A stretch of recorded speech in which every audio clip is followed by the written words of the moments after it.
In the girls' bathroom, just adjacent to the gym, Tamika splashes cold water on her cheeks and takes several slow, deep breaths. She grabs a paper towel and blots her face, trying to make herself look presentable again, but her efforts do nothing for her puffy, reddened eyes. As if her reaction weren't pitiful enough, she also can't decide whether she's more bothered by her father's announcement or the fact that she allowed herself to break down in front of all those boys. It's the first day of hoop group, and there she is, the only girl, crying. Tamika was only a week into summer break when her mother told her that she wouldn't be able to go back to Austinburg Prep, that she needed Tamika at home with the rest of the family. Tamika's response was anger and resistance, a notable departure from the fit she threw when her parents first suggested that she go to Austinburg. She was just a fifth grader then, just 10 years old, but Coach Beck and her mom were adamant about getting Tamika out of Lorraine and into the best school possible. Austinburg was 200 miles away, and Tamika's early homesickness was almost unbearable. Soon, though, she discovered that she felt more welcome and free to be herself at Austinburg than she did in most other places. At Austinburg, Tamika met a dozen other girls just like her, smart and competitive and in love with the game of basketball. Her first year there, Tamika was one of 12 girls who made the 5th and 6th grade travel team out of the 32 who tried out. By her second year, last year, Tamika was named captain, along with Charlene, a 6 foot tall forward with guard-like ball handling skills. She led the team to a 22-2 record. The season ended on a sour note. One of those losses came during the last game, when a team from Cleveland beat Tamika's team by 25. But as soon as the final buzzer sounded, all the girls began looking forward to the next season. To 7th grade, that was the year they'd be able to play with the 8th graders and compete against other middle school prep teams for the region and national title. It was going to be an unpredicted season. The news that she couldn't be a part of it was like a dagger through Tamika's chest. Tamika pleaded with innocence until finally her mother told her the real reason she wasn't allowed to go back to Austinburg. Your father has Parkinson's, she said. He was diagnosed some time ago, but we didn't want to tell you because we didn't want you to be scared. I'm only telling you now because he's getting worse, and I think you should be home so that you can spend as much time with him as possible before things change. In that moment, Tamika closed her eyes and saw an imaginary headline in the sports page of the Lorraine Herald. Coach Richard Beck diagnosed with Parkinson's disease. Founder of Carter Middle School's hoop group and mentor of Kendrick Kane said to be getting worse. Only solace Tamika had found in leaving Austinburg was hope that she'd be able to join her dad's team. Yes, hoop group has always been a boys-only program, but since Coach Beck was suffering from an incurable disease, Tamika figured that he might not care too much about enforcing such an outdated rule. Never once did she consider that he wouldn't be coaching at all. Then came the announcement in front of all those kids. Now, claiming a spot on the team is the least of Tamika's concerns. If her father is giving up hoop group, the thing he loves most of all time, more she sometimes believes than her, he must be in worse shape than she thought. 10 minutes later, Tamika's face is a little less flustered, her eyes a little less puffy. She decides to head back into the gym and arrives just as Coach Beck says he's ready to choose team captains. Confused, she asks Dex for an update. He tells her that, although Coach Beck still hasn't provided any real answers about what will happen to the program or why he's stepping down, Coach did agree to oversee the day one court run.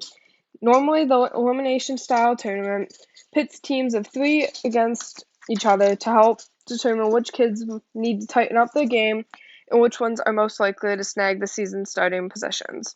With hoop group canceled for the year, pride is the only prize up for grabs. Tamika turns away from Dex as she feels overcome with gratitude. Just minutes before, she was a crying mess, prepared to pack up her things and head home.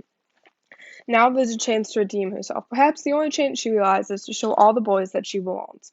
This is her moment, and that moment starts with being chosen as the team captain.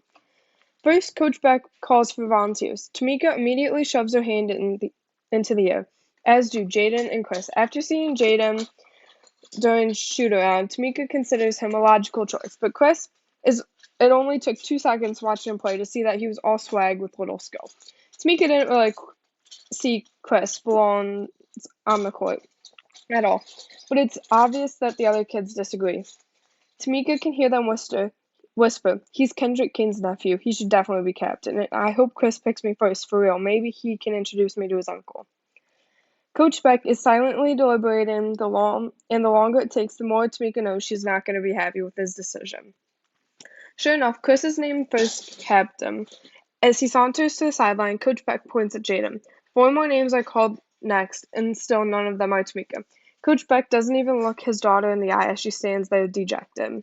Tamika is still seething as the teams are decided, as Chris chooses her nearly last, adding another chip to her slumping shoulders. It takes everything in her to push aside the sting of rejection and step into competition mode, but she doesn't anyway.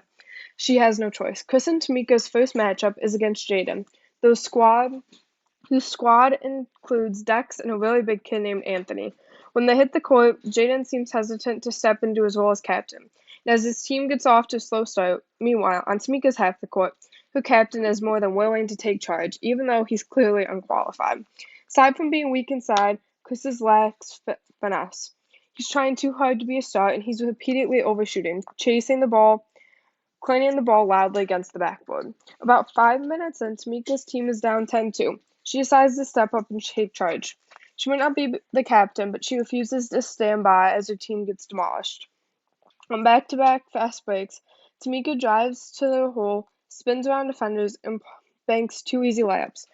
New score, 10-6.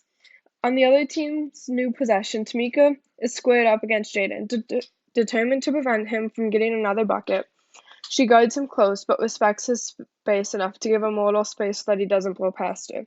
She watches his eyes, seeing him search for his teammates, then second guess, realizing that if the team is going to score, it's going to be up to him. Jaden starts to dribble to his left, but Tamika knows it's a fake. Just as he breaks back to the right, she backs up 2 steps to cut off the angle she knows he's going to take to the basket. Sure enough, Jaden pushes into the lane, and Tamika is right there, arms high. Jaden goes up for the shot, but Tamika brings her hand down at the same time, knocking the ball hard from Jaden's hand and sending him hard to the floor. It was a foul, but it was a good, clean foul, even if Jaden isn't happy about it. Jaden is rattled, his confidence clearly bruised, and when his team gets the ball back, he is unable to regain his composure. He starts drifting into traffic, forcing up ill-advised shots, and committing dumb reach-in fouls. Ultimately, his reckless play turns a game they should have easily won into a lopsided loss. After the game, Jaden is alone on the bleachers, clearly humbled, when Coach Beck comes and sit next to him. You look good out there, Coach Beck says. Jaden's face twists in confusion. We lost.